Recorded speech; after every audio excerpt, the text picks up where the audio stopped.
Hey guys, it's Francisco Pozo here, and today I am going to watch the dumbest hoaxes that got people arrested. So this is basically trying to say top 10 people went to jail for pulling pranks. Let's get started.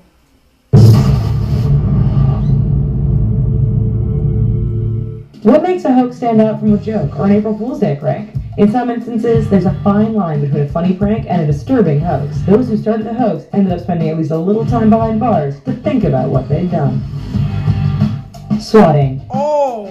Perhaps one of the most dangerous and dumb hoaxes that some people have tried is called swatting. In a nutshell, this involves getting police to enter or storm someone else's house in the belief people inside need help. In 2014, a 17-year-old Canadian was arrested after he swatted someone. Having been rejected by a girl at school, the teenager called the police to inform them he was in the girl's house and would kill her and anyone who tried to help. Of course, he wasn't anywhere near the girl's house, but police didn't care and arrested the troublemaker all the same. Well, he deserved that. Graveyard Ghost.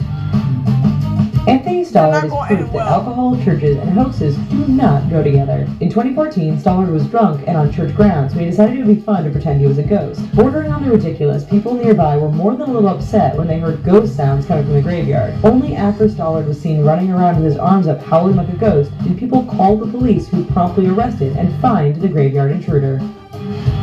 Forgetful groom. He was drunk. He was like... If you've ever been involved in a wedding, you know it can be a stressful day. You likely also know that it's the bride's day, and you shouldn't mess around with the big decisions. Apparently, nobody told groom Neil McArdle. While he'd remembered the tuxes and rings, McArdle had forgot to get all the legal paperwork in order. Rather than tell his bride about the slip, he decided to stall the wedding by calling it a bomb threat. Needless to say, the hoax didn't go over well with the authorities, and the groom-to-be ended up facing a 12-month jail sentence.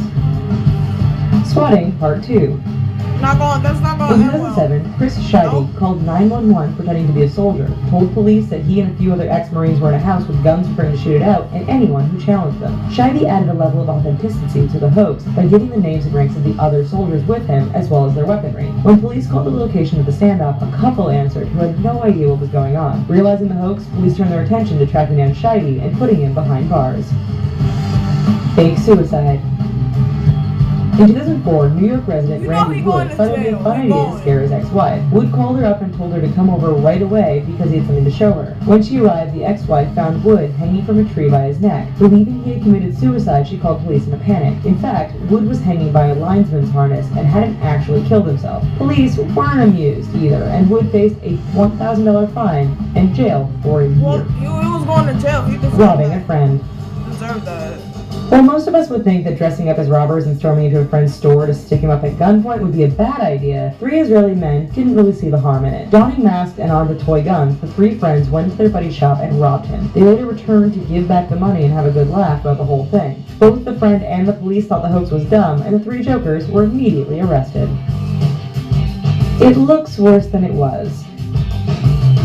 In 2011, Tyel Morton decided to pull one over on some of his high school friends on the last day of school. What makes for fun times? Apparently, Tyel thought putting an inflatable sex doll in one of the women's bathroom stalls would be funny. A janitor saw Tyel run out of the bathroom, and school security footage showed that around the same time, a hooded person had entered the school with a package and left empty-handed. The school was locked down. The bomb squad and police dogs called in, and Morton ended up getting arrested because of the whole thing.